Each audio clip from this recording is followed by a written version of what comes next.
மகிமையின் தேவன் நீர்தானே, அந்த மகிமையை எங்களுக்காய் துறந்தீரே.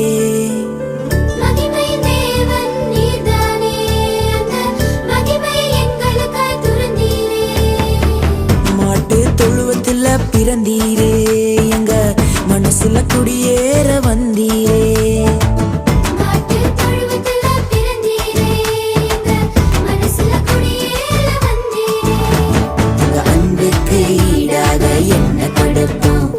சொல்லும் வார்த்தையை கேட்டு நாங்க நடப்போம்.